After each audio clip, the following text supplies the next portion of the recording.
Graça e paz, meus irmãos, um bom dia a todos.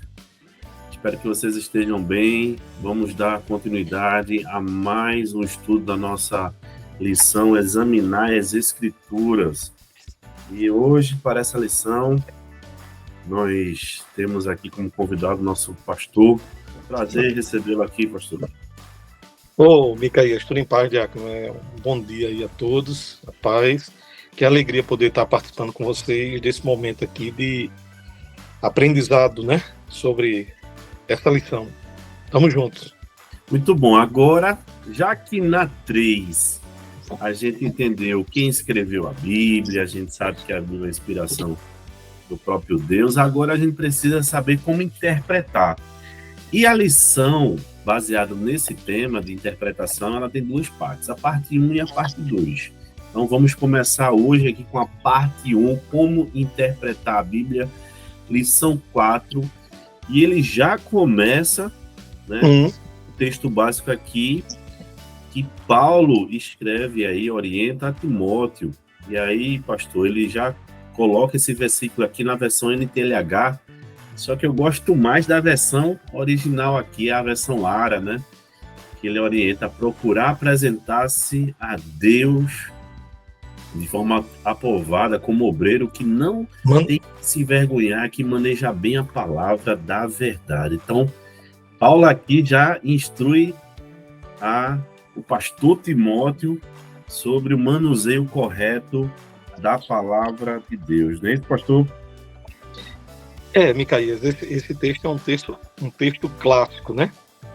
Como é uma carta pastoral, Paulo está escrevendo a um pastor recém-ordenado, novo, e uma das recomendações é que maneje bem a palavra.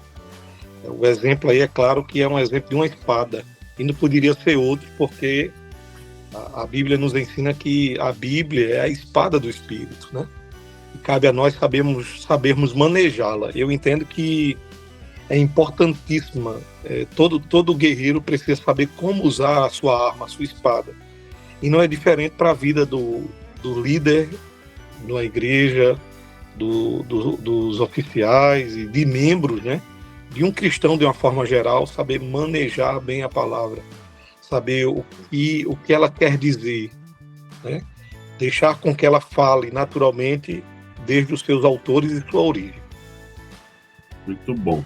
E aí Paulo tem esse trabalho, né, de cuidar das igrejas, admoestando sobre as falsas heresias, né? Que inicialmente esse cuidado pelo manejar bem a palavra de Deus é justamente porque Paulo, diante da sua jornada, enfrenta vários episódios, né? Onde a gente sabe que, por exemplo, a carta aos Gálatas, foi a primeira carta escrita por ele, foi baseada nessa necessidade, né, pastor? Então, existiam pessoas ali que vieram de Jerusalém deturpar os ensinamentos de Paulo, colocando ali heresias que estavam minando confusões, divergências. Então, Paulo, em suas cartas, ele tem muito cuidado de orientar a igreja, seus pastores, na condução, para que não haja heresia. E esse termo heresia, pastor, ele vai se colocar aqui na nossa lição. E aí eu queria que o senhor, de forma simples, aí, explicasse o que seria heresia. Quando a gente estuda no seminário, Micaías, a palavra heresia é usada para definir o estudo de todas as religiões que fogem da escritura como padrão e como modelo, né? E não era diferente com o princípio usado aqui por Paulo, né? A gente pagava heresiologia, o estudo das heresias. A heresia é nada mais nada menos do que qualquer ensinamento ou doutrina que fugisse do padrão escriturístico, né? Resumidamente, seria isso aí. É qualquer tipo de ensino que foge das escrituras ou da revelação de Deus, resumidamente. Muito bom. E é isso que a introdução já permeia, quando o autor coloca aqui que muitos leem a Bíblia, mas sem o cuidado de interpretar. E aí, partindo desse princípio aí, uma vez que eu leio sem interpretar de forma correta, abre espaço para as heresias, não é isso, pastor? E aí ele usa essa expressão aqui, a Bíblia é a mãe das heresias, e a gente não entende, né, inicialmente, mas o que ele está querendo dizer é que, na verdade, quando a gente estuda esse tema da interpretação, a gente precisa deixar bem claro que o ato de ler a Bíblia e tentar interpretar traz a nós, muitas das vezes, esse clichê, né, de mãe das heresias, porque você está tentando interpretar a Bíblia ao seu modo, ao seu gosto, de forma individualizada. E essa interpretação de forma individualizada, ela é tendenciosa a nos fazer entender ou explicar a Bíblia de forma errada. Por isso que muitas das vezes ler a Bíblia e tentar interpretá-la ao nosso gosto faz com que a Bíblia seja chamada de a mãe das heresias, que é o que ele coloca aqui no início.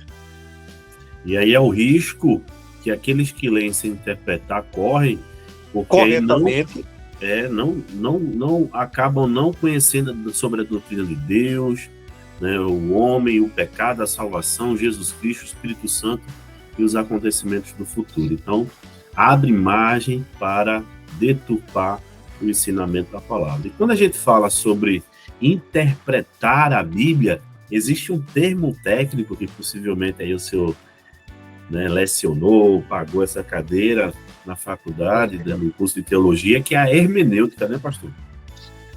Isso. É interessante que o autor da revista, ele começa dando a definição baseado na história que a gente já conhece, de Hermes, né, que é um deus grego, certo? E ele era notório no seu discurso era eloquente, ele era o transmissor das interpretações dadas por Zeus aos outros deuses, e aí o nome dele é Hermes exatamente por isso, por esse intérprete, esse que levava o conteúdo, que ele é usado, né, aqui por ele, é apresentado como o inventor da capacidade de falar, né? Mas a gente vai observar que vem da origem exatamente dos gregos, né? Essa parte da oratória, da retórica, e também não seria diferente da hermenêutica, que significa explicar, né? Traduzir, deixar claro. Mas o que me chama a atenção é que quando a gente vai ver essa definição no sentido filosófico, a gente vai ver que tem filósofos como Spinoza, que é um precursor da hermenêutica. Ele vai definir que a hermenêutica é o estudo, ou é a forma de estudar a teoria da interpretação, que pode se referir tanto à arte de interpretar, quanto à arte prática do treino da interpretação. Eu acho interessante quando ele coloca isso, porque você precisa ter o cuidado com essas duas questões, né? Quem pratica a hermenêutica é chamado de hermenêutico, né? A hermenêutica tradicional refere-se ao estudo da interpretação de textos escritos, e especialmente em 3 áreas: a hermenêutica geral, da literatura, da religião e do direito. Quer dizer, a hermenêutica ela está de forma muito forte nessas 3 áreas, né? Tanto a literatura como a religião e o direito usa essa palavra hermenêutica no sentido de trazer luz ao texto. E aí a hermenêutica moderna ou contemporânea, ela engloba não somente a ideia dos textos escritos, mas também de todo o processo de interpretação. Por exemplo, hoje você já entende a necessidade de interpretar formas verbais e não verbais de comunicação. E aí por isso que essa expressão hermenêutica ela se abrange muito, né? Ela hoje toma várias áreas, mas a gente vai pensar no sentido da religião. Exatamente. Então, é esse como material didático para os professores. Em sua revista tem toda a definição que o pastor mencionou, está aqui, né, no bloco de orientação bíblica, né, hermenêutica, explicar, interpretar, traduzir e falar com clareza. E aí o autor aqui, pois não, pastor, fica à vontade. Não, eu pensei aqui, Micaías, basicamente a gente tem 3 dimensões, onde o sentido do texto precisa ser localizado. Qual é a função da hermenêutica aqui? Rapidamente, uma coisa básica para a gente começar. Você precisa sempre olhar para 3 coisas importantíssimas. O autor, sim, o próprio texto e o leitor. Esses são 3 personagens essenciais para o uso da boa hermenêutica. O primeiro, que é o autor, a gente precisa saber a intenção do autor. O que é mais importante na hora de se determinar o sentido do texto é saber quem é o autor, por que ele escreveu aquilo, a intenção do autor. Esse é um ponto primordial, que a gente precisa passar para os irmãos da igreja, isso, muito claro, os professores. O segundo é que não há significado fora da estrutura interna do texto. Eu preciso saber o que é que aquele texto está querendo dizer. Se eu sei a intenção do autor, em segundo plano, eu vou descobrir por que ele escreveu aquilo. Qual o propósito que ele está escrevendo aquilo. O que é que ele quer alcançar. Né? E terceiro, naturalmente ele vai querer alcançar pessoas. O texto tem o seu significado na aplicação da vida cotidiana do leitor. Eu preciso deixar os meus alunos cientes de que essa aplicação, né, à vida do leitor, é que vai fazer com que ele faça a diferença. E principalmente quando se fala da interpretação bíblica. A interpretação bíblica ela precisa alcançar o meu coração e as minhas atitudes. E aí é onde muitas das vezes o nosso coração é tratado, o pecado do nosso coração é tratado pelas Escrituras, né?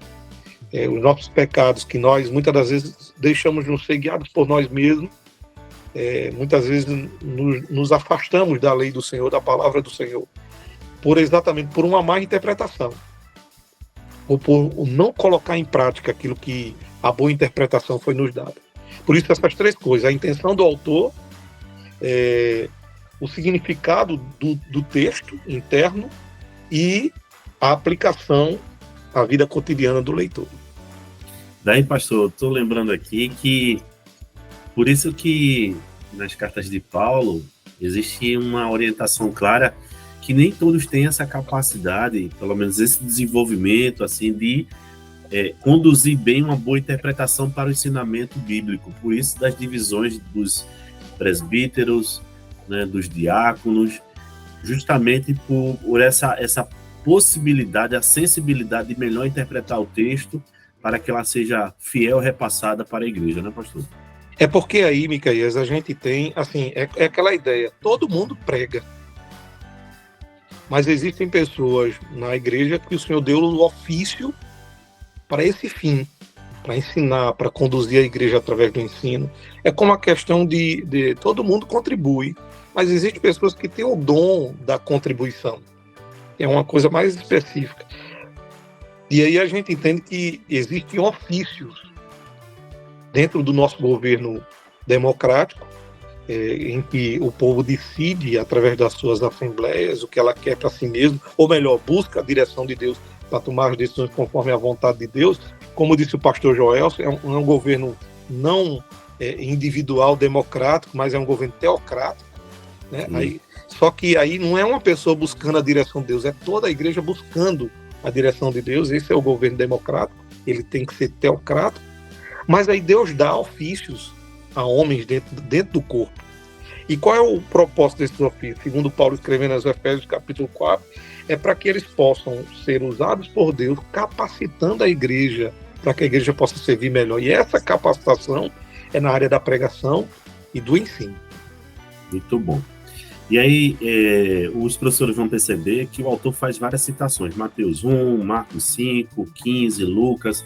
Todos esses versículos, se vocês forem ler, vocês vão perceber que o autor, ao escrever, na sua narrativa, coloca, por exemplo, em Mateus 1, 23, eis que a virgem conceberá e dará à luz um filho, e ele será chamado pelo nome Emanuel. Aí vem, traduzindo, Deus conosco. Então, isso. Aqui ele já deixa claro, né, a tradução para que o leitor já possa entender. E, sobretudo, nesse contexto, esse versículo cita Isaías 7,14 e anuncia o nascimento virginal de Jesus, enfatizando sua divindade e presença contínua com seu povo. Ou seja, a hermenêutica ajuda a entender como essa profecia se cumpre em Jesus e seu significado para a teologia cristã.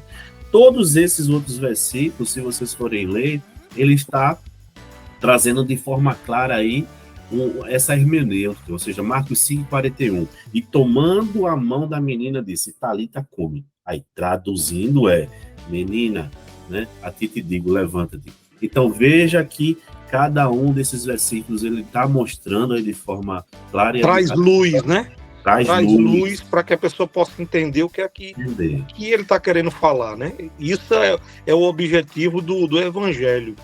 É não obscurecer, mas trazer luz, entendimento. Nada de mistério, né? De algo que fique sem a pessoa entender. O mistério tem que ser revelado, tem que ser esclarecido. E é isso que esses textos que você está lendo, ele vai enfatizar.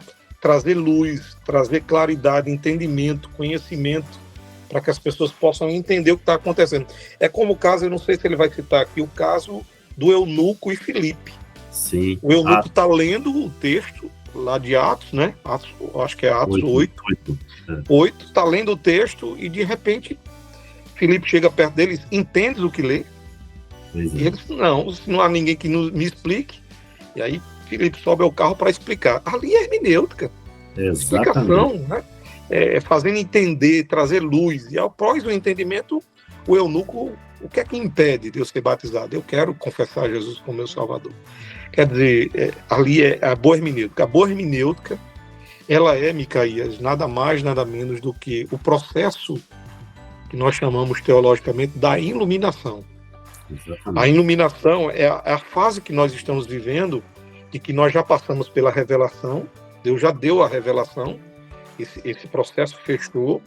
Nós tivemos, depois da revelação, o processo de inspiração, que é o processo em que Deus capacitou aos homens da Bíblia para que eles pudessem escrever a revelação sem acrescentar e sem diminuir, ou sem omitir. E aí, esse registro, por isso que a gente acredita na Bíblia, porque ela foi um registro feito por homens, mas dirigidos pelo Espírito Santo. E agora a gente está no último processo. O processo de revelação, de inspiração cessou, e a gente está no processo de iluminação, que é o quê? É a luz dada pelo Espírito para poder entender a revelação. Esse é um ponto importante. E aonde é que está essa iluminação? Essa iluminação vem pelo Espírito Santo dado a nós, a todo crente regenerado, lendo a Bíblia, mas também com auxílio de homens que foram capacitados pelo Espírito para interpretar o texto. Por isso que a gente vê iluminação na hermenêutica de comentários bíblicos, de autores que estão interpretando a Bíblia. Tudo isso é o processo de iluminação. Tudo que me ajuda a entender a pregação, o ensino, os comentários bíblicos, que me ajuda a entender a Bíblia, é processo de iluminação, é obra do Espírito Santo, me fazendo lembrar de tudo que Jesus falou e entender. Muito bom. E aí, só para finalizar aqui esse tópico 1, algo que eu achei muito interessante, né? Como o senhor já havia explicado, que Hermes, que foi esse que tem esse papel de transformar, né, o que ouvia, né, dos deuses, e para uma linguagem que gerasse entendimento, algo inteligível humano. Então, nesse contexto, Jesus também faz isso, porque ele usa as parábolas, ele usa, né, Paulo usa as metáforas do corpo de Cristo. Você vê que a Bíblia também ele consegue fazer com que haja uma hermenêutica para que a inteligência humana possa captar. Na verdade, Micaías, a missão de Cristo já é essa disponibilidade da parte de Deus de fazer com que os homens entendam quem ele é. A revelação é isso, porque Deus está se descortinando, se mostrando através da Bíblia, revelando quem ele é. E quando ele via Jesus, que é o fim da revelação, é a conclusão, é o ápice da revelação, ele faz com que essa revelação fique mais nítida ainda, né? Mais visível, porque o verbo, o próprio Cristo, que é o verbo, está vindo, está se tornando humano, palpável, visível. Isso é exatamente o conhecimento ficando mais fácil de Deus, né? Não é só uma teoria, mas é prático. Ele está entre nós, né? Muito bom. Vamos agora para o tópico 2, o item 2, a necessidade de hermenêutica. Então, ele já começa aqui. O senhor quer fazer algum outro comentário antes? Eu queria, Micaías, duas recomendações aqui aos professores, né? Eu queria fazer duas recomendações, já assim, a gente ainda pegando o primeiro ponto, rapidamente. Eu acho que aprove a Deus querer que sua vontade, o verbo, tornasse revelada e conhecida na nova aliança, por meio da escrita. Certo? Porque há pessoas que estão buscando uma revelação de Deus fora das Escrituras. E eu queria só lembrar aqui um texto aqui de Romanos 15, 4. E Paulo vai falar sobre isso. Romanos 15 e o verso 4. Olha o que é que Paulo vai falar. Quando eu falo aqui claramente que aprova a Deus querer que sua vontade fosse revelada ou conhecida por meio da escrita, Paulo vai dizer isso no verso 4 do capítulo 15 de Romanos. Ele diz assim, ó: pois tudo quanto outrora foi escrito, para o nosso ensino foi escrito, a fim de que, pela paciência e pela consolação daquilo que foi escrito, que são as escrituras, tenhamos esperança. Quer dizer, tudo que outrora foi escrito para nós, para nossa edificação.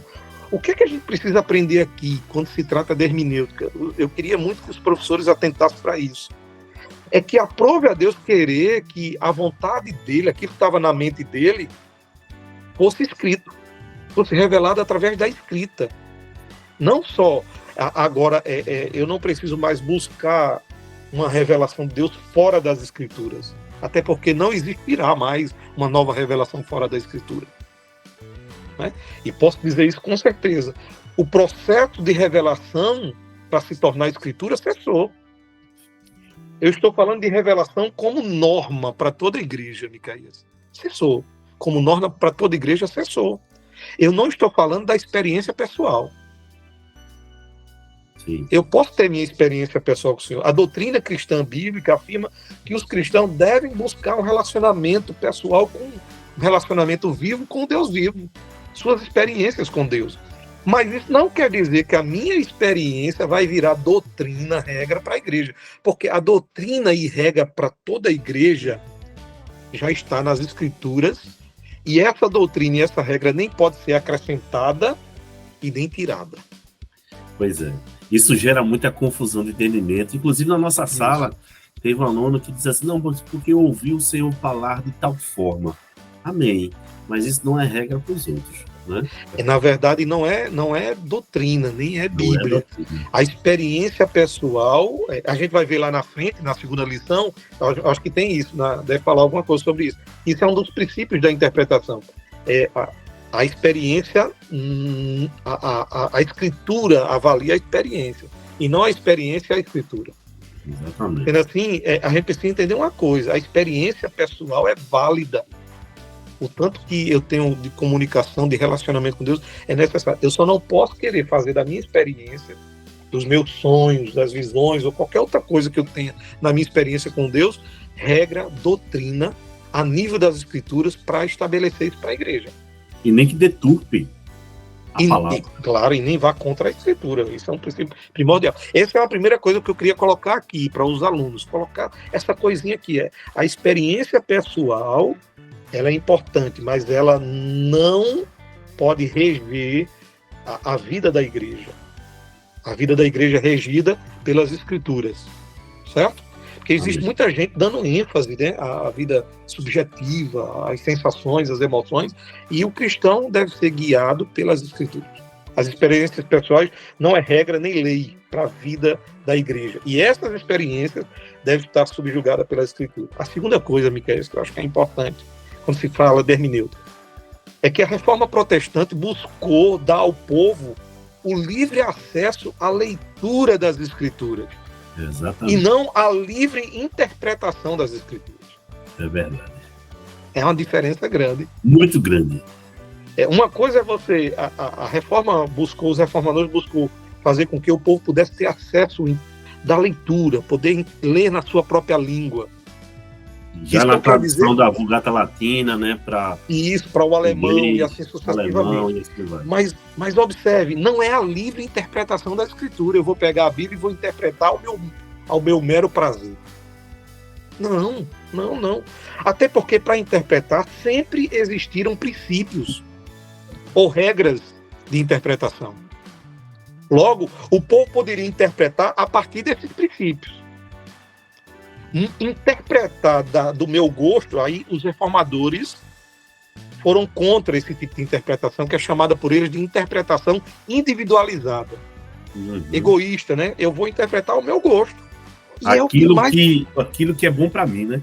Isso. E o que a gente mais vê hoje no evangelicalismo brasileiro, principalmente entre os pentecostais, é isso. É a interpretação individual do texto sagrado, sem seguir nenhuma regra, nenhum princípio do qual já existe antes para que interprete.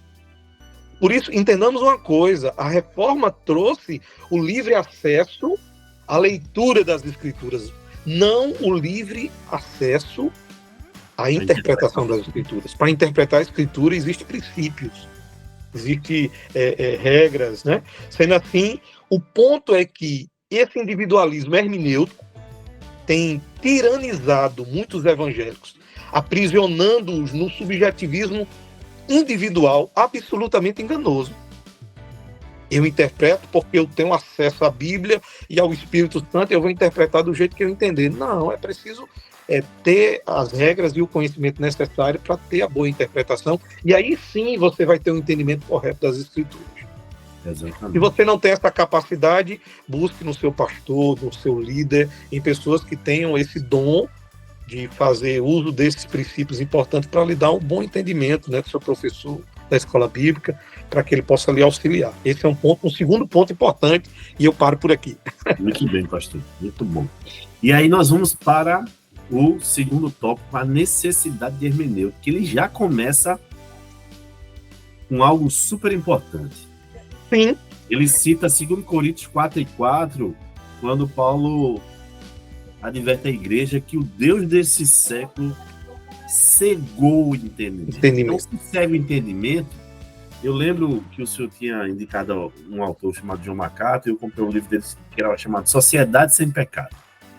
Ou seja, ele escrevia justamente sobre isso. A sociedade está cega, considerando que as suas falhas e seus erros, seus desvios, são meramente coisas relacionadas ao aspecto psicológico, algo que é natural, algo que é justiça. Por exemplo, quando o ladrão, né, o Robin Hood, né, o ladrão que rouba os ricos para dar aos pobres, é justificável. Então, vai impregnando na sociedade que não existe essa necessidade da culpa.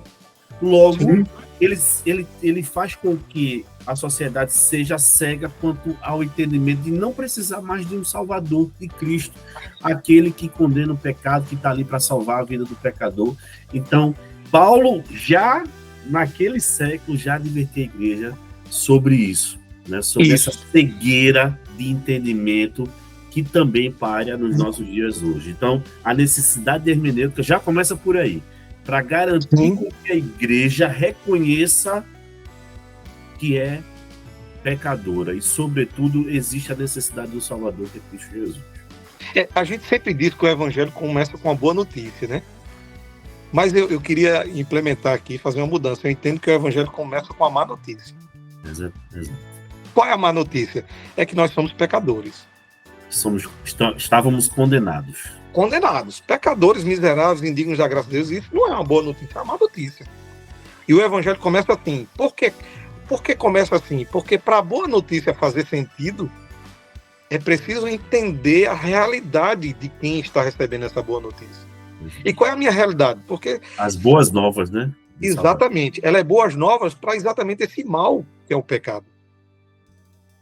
Eu preciso saber que eu sou pecador, que eu estou em pecado, para poder entender que o evangelho é a boa notícia. Logo, a hermenêutica ela vai trazer isso.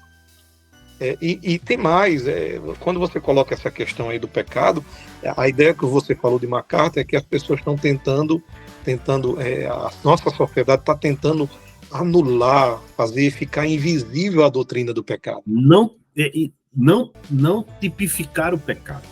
Né? Ou dar outros nomes. Isso.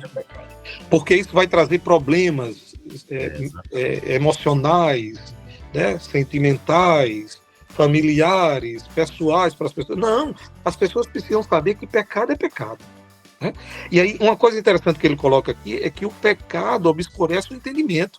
Ele não só mostra que o homem é pecador, mas que esse pecado na natureza do homem faz com que, depois de Adão, ele perca o verdadeiro entendimento, o sadio entendimento, a capacidade racional e intelectual de pensar de forma santa, saudável, o seu entendimento está corrompido.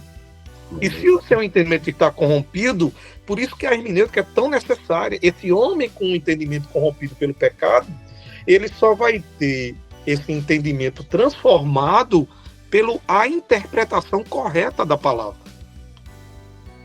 Porque ainda a sua mente vai ser renovada, como diz Paulo em Romanos 12, que a Escritura traz essa renovação da mente.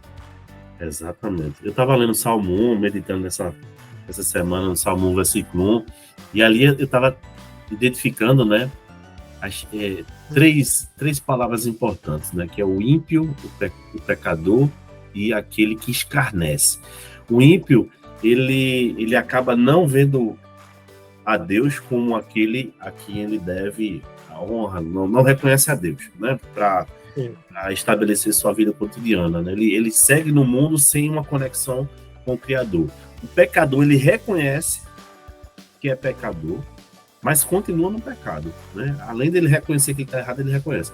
E o escarnecedor é pior.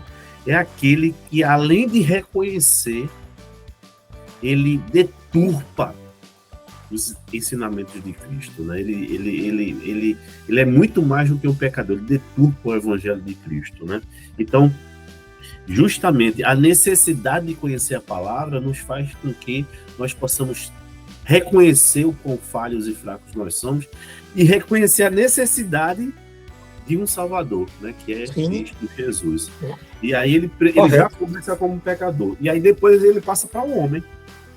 Porque o homem inveja, né, na sua parte intelectual, nos seus conhecimentos, nos seus costumes, né, morais e idiomas. Então, a Bíblia é um padrão incrível, né, pastor? A Bíblia é um padrão universal. Que possibilita com que raças, né, homens, mulheres de diferentes países do planeta possam seguir o mesmo princípio sem haver nenhuma divergência. Status diferentes, conhecimentos intelectuais diferentes, né, graus diferentes de intelectualismo, costumes, né, qualidades morais, idiomas diferentes, mas o padrão é um só. Né? É isso que muitas das vezes o relativismo não aceita. Nossa. A Escritura é absoluta. Né? Acha que não, a Bíblia foi escrita há 2000 anos, então, há mais de 1.500 anos, lá os primeiros relatos, foi naquele contexto. Esse exemplo só cabe aí. A gente não pode trazer para cá mais. Para cá, ela precisa ser feita uma releitura, né? Uma revisão, para que ela fique revisada. Já existe pastor ensinando isso aí, né? É preciso fazer uma revisão da Bíblia para que ela possa ser atualizada, mas não só essa questão. Quando eu digo no sentido de aplicar, é porque o relativismo diz existem muitas verdades. Você, Micael, tem a sua verdade, eu tenho a minha, fulano tem a dela, e não existe uma verdade única. E exatamente a Bíblia vem para contradizer isso, existe uma verdade única. Agora, o que nós temos hoje, por causa do relativismo, são muitas interpretações. E a gente precisa focar na verdadeira interpretação da Bíblia. Sendo assim, a Bíblia ela não enfatiza a questão da relatividade. Ela é verdade absoluta para todos os homens. Então, em sequência aqui, pecado, a necessidade da hermenêutica. Pecado, homem e agora a Bíblia. Ou seja, aqui o autor trata que não basta apenas ler, precisamos interpretar. Qual é o desafio? É saber se essa interpretação está correta, né? Se ela não deturpa os ensinamentos de Cristo. Isso. Aquilo que a gente falou, Micael, no início, né? Uma pessoa pode fazer o texto significar qualquer coisa que ela deseje. Não, eu quero... Aquela ideia que eu falei aqui, eu já falei, eu acho que talvez encaixaria melhor aqui o que eu falei lá no início sobre aquele princípio dos reformadores, da interpretação individual, ou hermenêutica individual. Não pode, é aquilo que exatamente eu disse.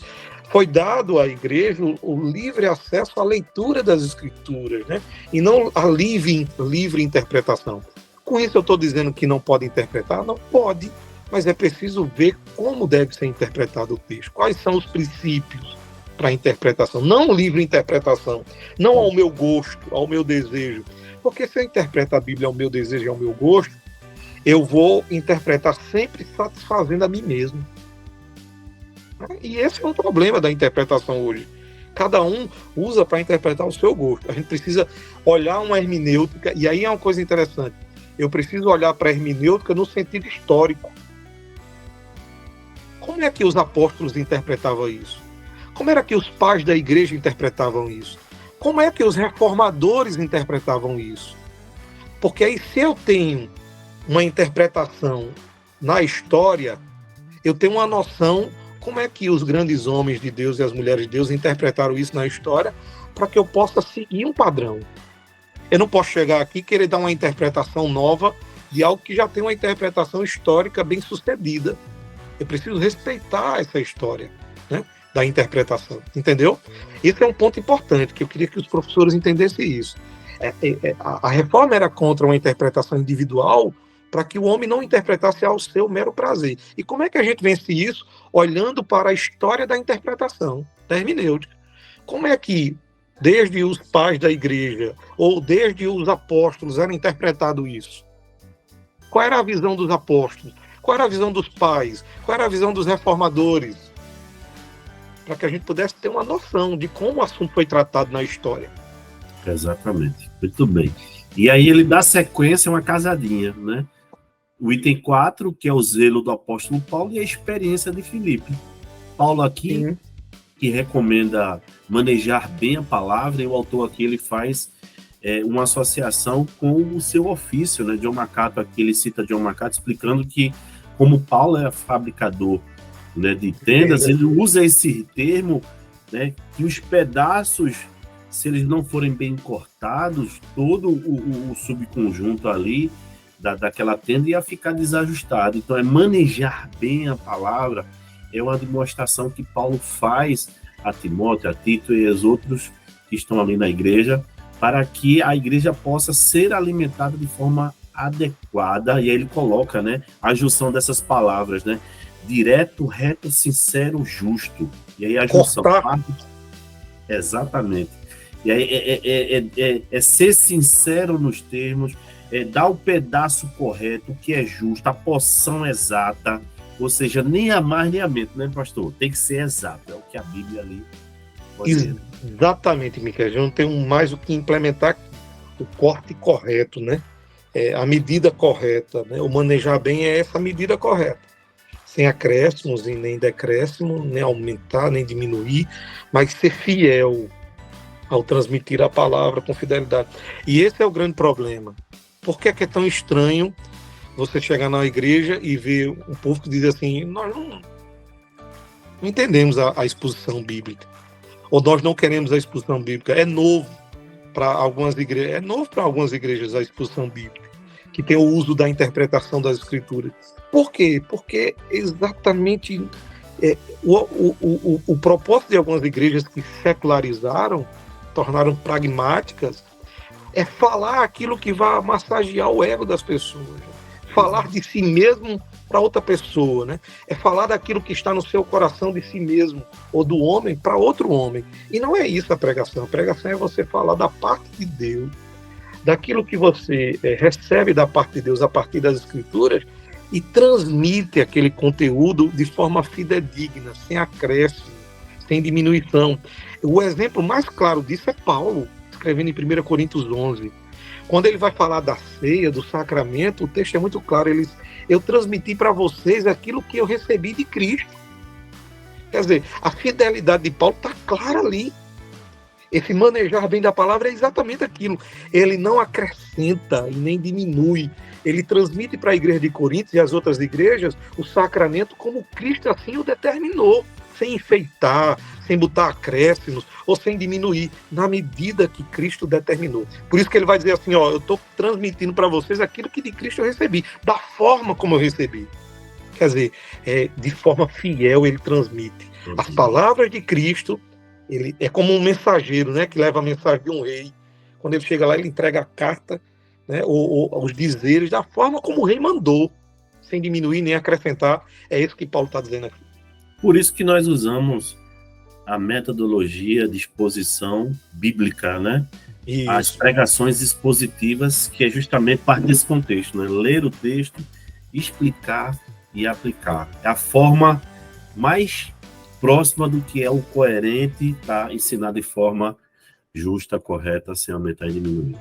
É o método que talvez nos leve a ter menos erros.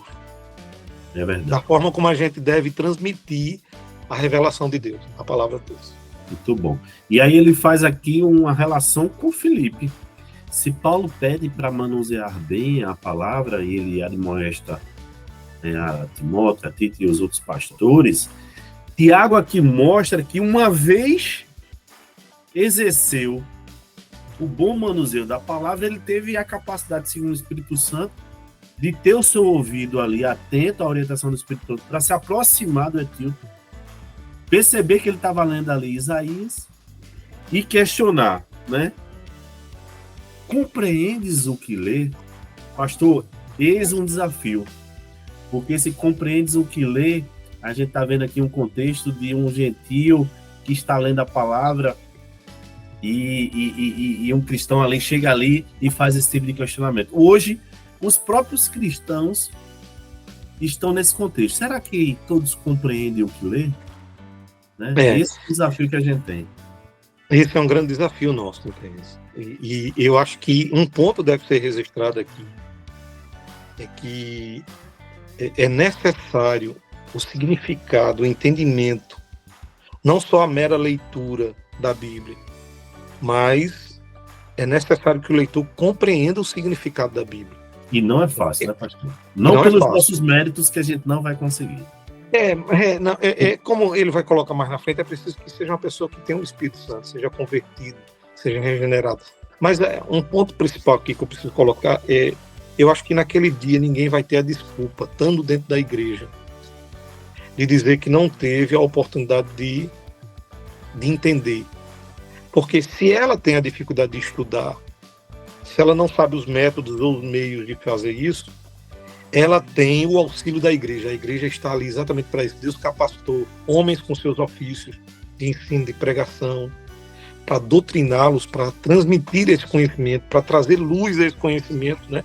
Além disso, tem os comentários bíblicos, os livros, né? E vamos dizer que você não gosta de ler, mas você tem a escola bíblica dominical, você tem os cultos do domingo à noite, a pregação da palavra, você tem a doutrina, você tem vários recursos disponíveis para você hoje. Se não presencial, você tem a gravação do culto do domingo à noite, você tem o estudo de um pastor tal sobre esse tema. Quer dizer, há vários meios que você pode adquirir esse conhecimento hoje.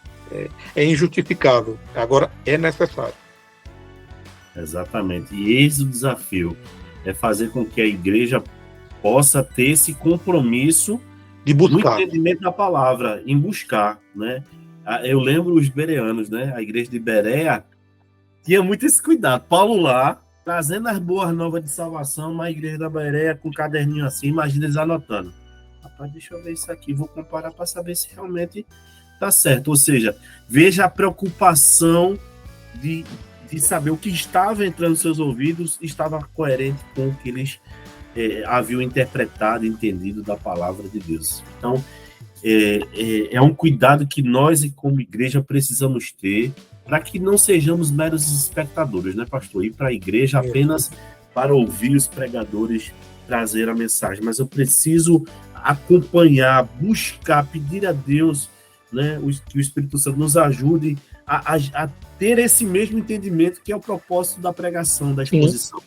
É fazer com que todos possam ter o mesmo direcionamento do entendimento do que foi escrito.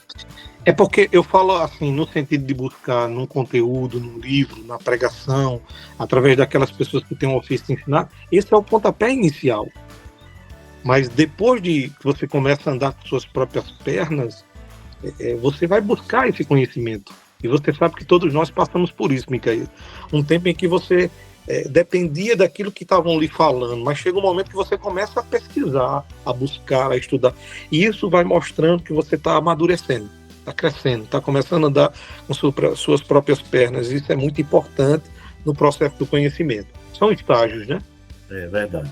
E aí ele vem agora para o item 3, que é quais são as qualidades essenciais de um intérprete da Bíblia, que ele vai relacionar, inclusive, no guia do nosso professor, pastor, ele pede para o professor, caso, né, agora nós temos quadro, podemos fazer isso, colocar a palavra humildade na vertical, e aí ele começa a relacionar cada palavra. Imagina que a sua lição é do aluno, né, pastor? Na nossa, a gente tem aqui uma orientação que faz com que ele possa escrever no quadro a palavra humildade, e para cada letra ele vai relacionando a qualidade. Humildade, conversão, discernimento, comunhão com Deus, bom senso, humildade. E, na verdade, isso também é colocado aqui de forma resumida nos tópicos abaixo. Ele começa com a primeira qualidade, ser convertido. E aí ele já cita em João 8,47. Quem é de Deus, ouve as minhas palavras. E aí, quem é de Deus, ouve a palavra de Deus. A gente sempre replica isso, né? Micaías, eu vejo assim, é impossível um homem entender, eu vou resumir isso aqui de forma muito... É impossível o homem entender a Bíblia se ele não for regenerado. Se ele não for regenerado. Sem a regeneração, sem o auxílio do Espírito Santo, não tem como haver, como sem a conversão, não tem como haver um entendimento da Escritura de forma correta, porque quem dá a interpretação correta é o Espírito Santo. Ele foi quem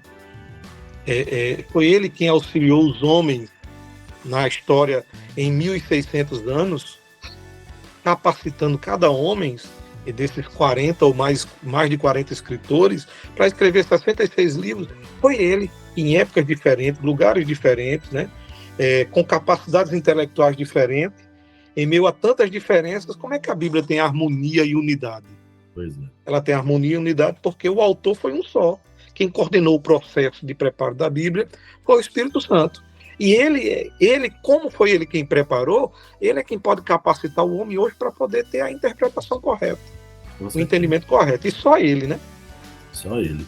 E aí ele vem citando uma outra qualidade, que além de termos uma comunhão vertical com Deus, uma comunhão horizontal com a igreja. Veja que qualidade ele relaciona para uma interpretação correta da Bíblia.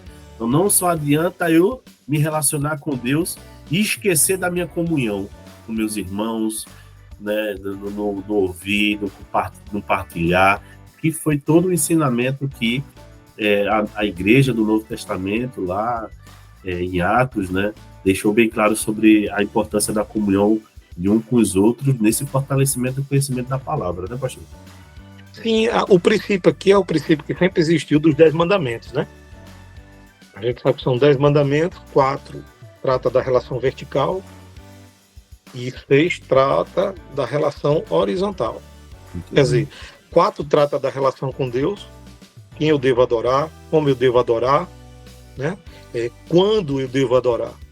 E 6 trata da relação horizontal, como eu devo me relacionar com meus irmãos e com o próximo, né? Honrando, não falando mal, não dando mau testemunho, não matando, não roubando. Quer dizer, esse princípio da relação está resumido nos mandamentos, quando Jesus resume, né? Ama a Deus acima de todas as coisas e o próximo como a ti mesmo. Quer dizer, eu preciso ter comunhão com Deus, mas só a comunhão com Deus não é suficiente. Isso. Eu vou demonstrar que eu tenho comunhão com Ele se eu tiver comunhão com os meus irmãos. E aí João vai falar sobre isso na sua primeira epístola, né? Ele diz assim, se tem alguém que diz que tem comunhão com Deus, mas não amam os seus irmãos, quer dizer, ele diz que está assim com Deus, tem comunhão com Deus, mas não tem comunhão assim, João vai dizer que ele está mentindo, né? Ele, na verdade, não tem a verdadeira comunhão. Porque a verdadeira comunhão ela é a ligação desses dois processos. Comunhão com Deus, e essa comunhão com Deus vai me levar a ter comunhão com os meus irmãos. Muito bom. E aí ele coloca aqui 7 qualidades, e eu só queria, para que a gente possa avançar para o final, que o senhor falasse sobre esse terceiro, que eu acho que esse é o grande desafio, estudar diligentemente. Se eu poderia explicar essa palavra de forma clara para a igreja, o que seria estudar de forma diligente? Diligentemente, continuamente, né? Todos os dias, no cotidiano, não parar. Diligentemente é você ter uma autodisciplina, para que isso seja feito constantemente. É como se a gente chama o devocional, né? Que o devocional é composto desse crescimento na graça, nos elementos da graça, oração, jejum, né? E no conhecimento, estudo da palavra. É preciso estudar. É aquilo que eu disse no início. Aprova a Deus determinar que a revelação dele fosse dada por meio da escrita. E eu preciso, se é escrito, eu preciso ler e estudar para poder entender a revelação. A revelação ela não é mais misteriosa, nem subjetiva. Ela está escrita, é clara, é nítida. Eu preciso estudá-la, né? E aí, as instruções bíblicas vêm desde lá do início até hoje. Desde do Antigo até o Novo Testamento. Ele disse a Josué, olha, medita no livro desta lei de dia e de noite e faz de conformidade tudo que está escrito nela, não te desvia dele nem para a direita, nem para a esquerda, faz tudo de conformidade dentro que está escrito e farás prosperar o teu caminho, serás bem sucedido. É a instrução do Salmo 1.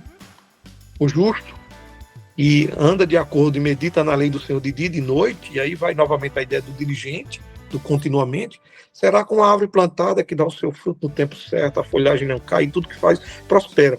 Você vai para o Novo Testamento, a Escritura está dizendo, examinai as Escrituras, né?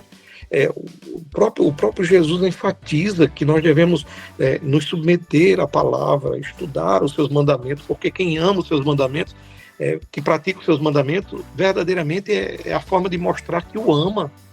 Você vai para João vai dizer sobre isso, que nós amamos, demonstramos nosso amor a Deus se nós cumprimos ou praticamos seus mandamentos. Quer dizer, é impossível separar isso. A boa devocionalidade com Deus, a boa comunhão com Deus vai me levar ao estudo contínuo, incessante, diligentemente das Escrituras, constantemente. E aí vai ter aluno que vai dizer, mas pastor, quando eu começo a ler a Bíblia dá sono. Aí a gente pergunta, que hora você lê? Não, normalmente eu pego depois que eu assisto a Netflix, lá para as 11h30, meia-noite, aí quando eu vou ler todo empolgado, eu começo a dar sono. E aí cada um tem que buscar, compreender, a se conhecer a si próprio e encontrar esse melhor horário que possa fazer essa devocionalidade. E não necessariamente eu preciso ler a Bíblia toda em um dia, né? Eu leio um ciclo, né, de um livro, vou acompanhando e buscar um horário que seja confortável para que não gere essa questão do sono, né, pastor? Ô, Micaías, você já falou tudo aí, mas eu implementaria com uma coisa. Ser cristão e fazer uso dos meios de graça é um desafio. Porque exige de nós duas coisas: energia, saúde, vigor para fazer, e uma luta contra nós mesmos. Exatamente. Porque quem foi que disse que a nossa natureza caída, o velho Adão, quer gastar tempo com leitura da Bíblia, com oração, com jejum, com ida para a igreja, para orar com os irmãos, estudar a Bíblia? Não vai querer. Essa natureza velha aqui não quer isso, não. É isso, não. Ela quer a Netflix constantemente, ela quer comida, ela quer aquilo que lhe dá prazer. E não é ruim, não, a gente usufrui de tudo isso. Só que é verdade, eu preciso de mais energia, de mais vigor para cumprir os meios de graça. Isso não é um problema só para o irmão A, irmão B, não, é para mim também, Micaías. Quando eu paro para estudar, se eu não me disciplinar, para que eu possa me dedicar, me esforçar, concentrar todas as minhas energias para que eu possa estar concentrado naquilo ali, vai dar cansaço, sim.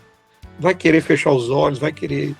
quando a gente dobra os joelhos para orar, dá uma vontade de parar, dá um cansaço, as pernas dói. Quer dizer, tudo que a gente vai fazer, que é meio de graça para ter comunhão com Deus, para nos santificar para Deus e anular os prazeres da nossa natureza caída, vai trazer dificuldades, vai existir um sacrifício da nossa parte. Agora tem gente que se justifica dizendo assim, não, porque eu trabalho, pastor, só precisa entender que o senhor é pastor. O senhor está aqui para estudar a palavra. Eu trabalho, ou seja, não é um compromisso meu ler a palavra. Isso já é uma incoerência. Porque a palavra não foi escrita apenas para os pastores. Não. É claro que para o pastor e o mestre a responsabilidade ainda é maior. Porque o ofício dele exige que ele faça isso, né? Ele não vai fazer só por uma devocionalidade, ou melhor, por uma devocionalidade e também por um compromisso, né, da vocação e do dom dele. Mas para o cristão é pela devocionalidade, né, pela comunhão com Deus, e é por onde eu devo começar. E eu alimento, né, pastor? Eu não devo... Como é, Micael? Eu preciso me alimentar da palavra. Sim. Eu preciso olhar para o estudo da Bíblia, a oração, o jejum, não como um peso, como uma responsabilidade religiosa. Eu tenho que ver isso como meios para me obter mais da presença de Deus, mais da graça de Deus, mais comunhão com Ele, mais do meu relacionamento próximo com Ele. É esse o objetivo. É por amor. É pelo que Ele fez por mim na cruz. É pelo tanto que Ele se doou por mim que eu também vou corresponder, demonstrando o meu amor por Ele, obedecendo a sua palavra, meditando nela, buscando a Ele em santidade, né? Vivendo uma vida de santidade. É fácil viver em santidade? Não. É fácil renunciar aos seus prazeres? É fácil renunciar aos seus pecados? Não é nada fácil. Ser cristão não é fácil. Mas iremos fazer isso por amor.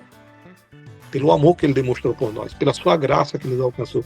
Esse é o objetivo. Nunca pensar como uma obrigação, como uma responsabilidade por causa da igreja, por causa do pastor, por causa da sala, por causa da obrigação que eu tenho.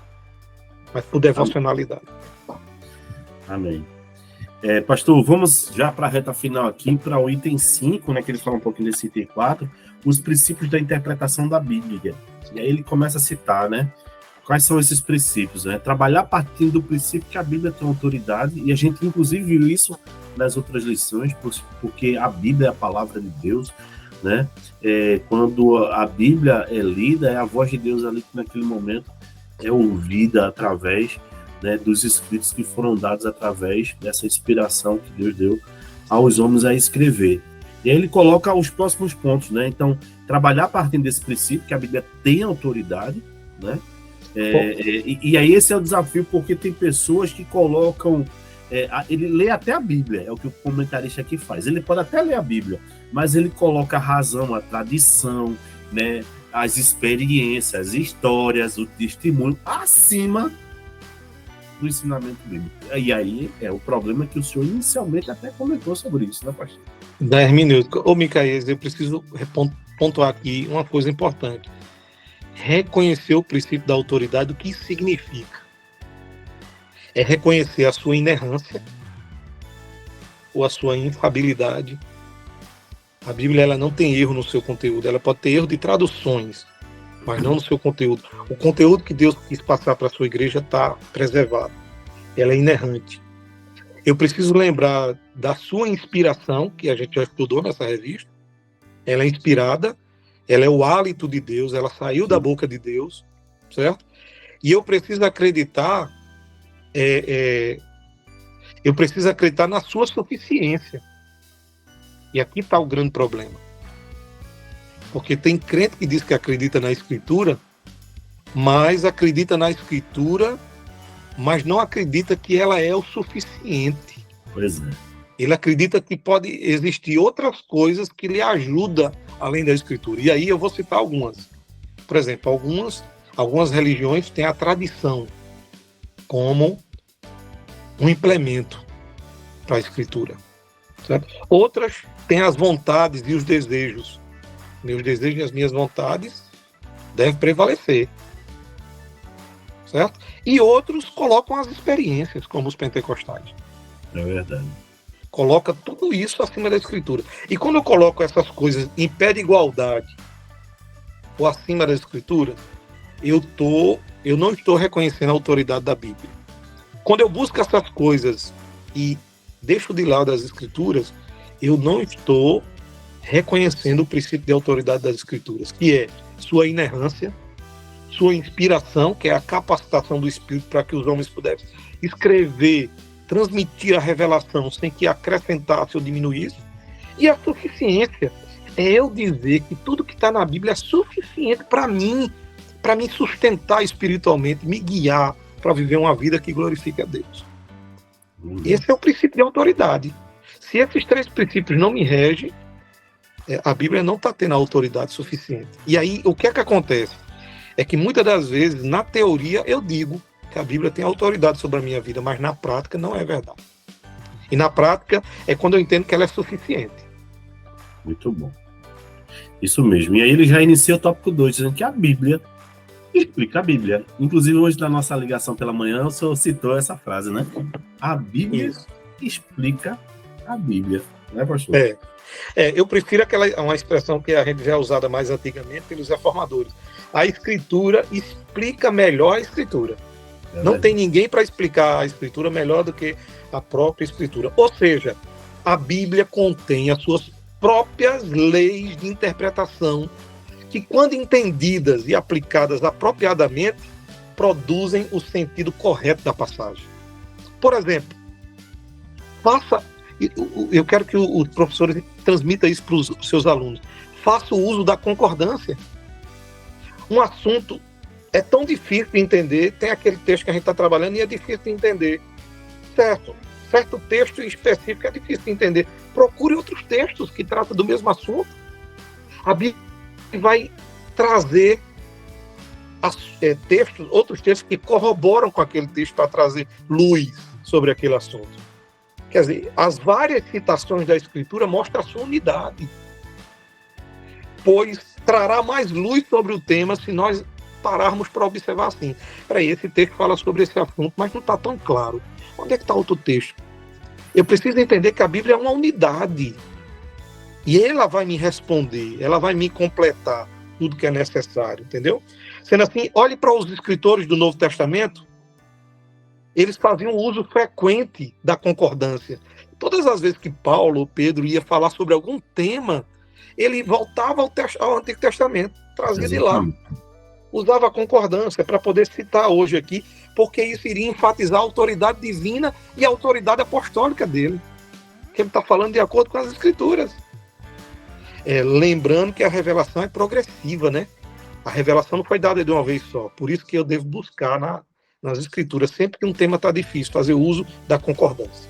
E aí ele voltou no tópico A, ele fala sobre que o propósito da Bíblia certamente não foi para descrever todos os detalhes da criação, né? Por exemplo, para falar sobre os dinossauros, a gente tem que ter o propósito, e ele coloca: a Bíblia contém todas as palavras que Deus quis dar ao seu povo em cada estágio da história, e hoje contém todas as palavras que precisamos para a plena paz e comunhão com Deus. Ou seja, o cano foi fechado, né? Uma coisa que você colocou aí, essa leitura dessa parte é muito interessante, que fala sobre o propósito principal da Escritura. Tem gente que se frustra porque a Bíblia não tem uma resposta clara para os dinossauros, a Bíblia não tem uma resposta clara para isso ou para aquilo. Entendamos uma coisa: a Bíblia não foi escrita para trazer uma resposta para todas as coisas que existem e para toda a história. Não. Ela tem um propósito, ela foi escrita como a história da redenção. O foco da Bíblia, como eu coloquei aqui quando eu falei antes, é uma revelação progressiva da ação de Deus dentro da história, de como ele está operando para salvar o seu povo.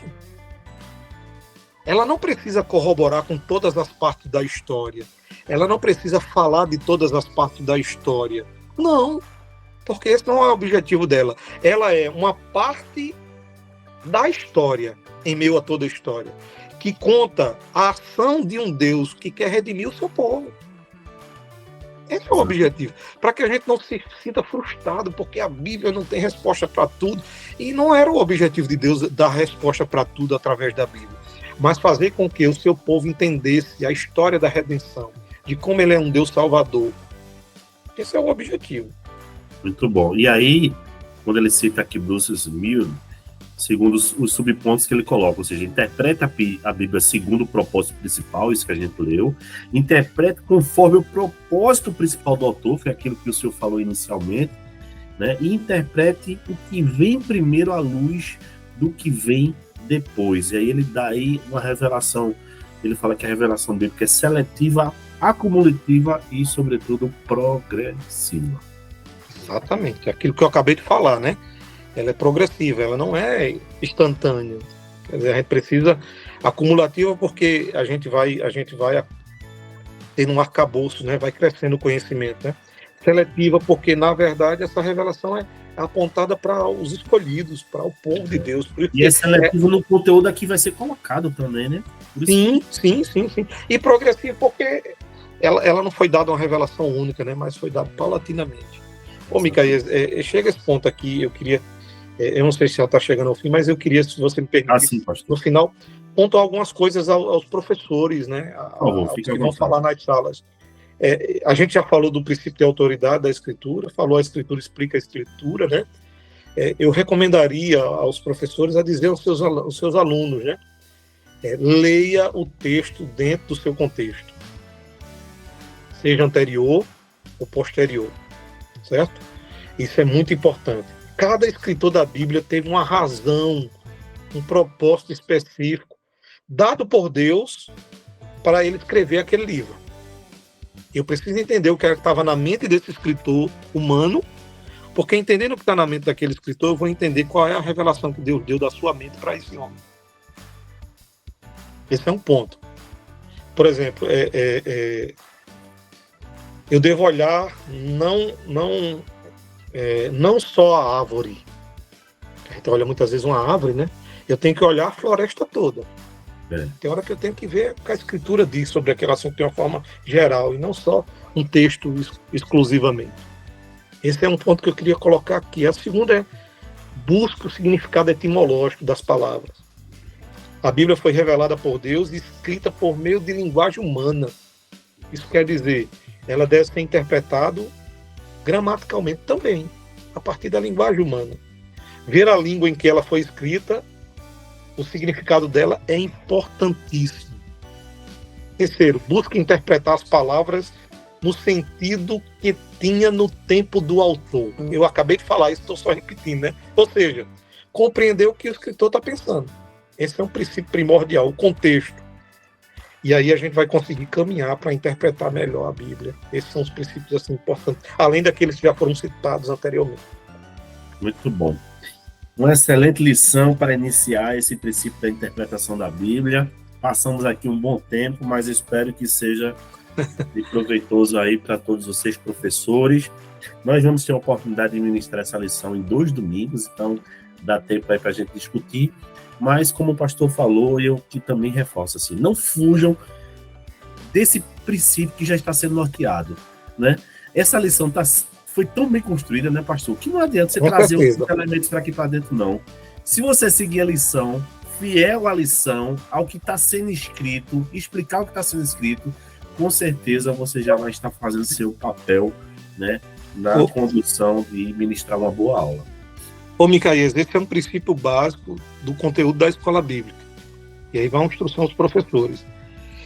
Você não está totalmente limitado à revista, mas o seu conteúdo principal é a revista. O que eu estou querendo dizer se você dá o conteúdo da revista, você cumpriu 99% do que você precisa falar. Alguma implementação a mais ou menos, você pode colocar, mas você também não pode exagerar. Exatamente. Até porque a gente termina perdendo o conteúdo. Né? Esse é o desafio.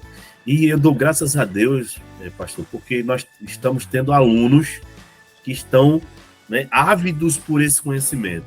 Daí a importância de nós, professores, né, sermos zelosos por esse estudo para que não venhamos a trazer falácias, mas trazer evidências do que a palavra de Deus nos aponta. Não é isso, pastor?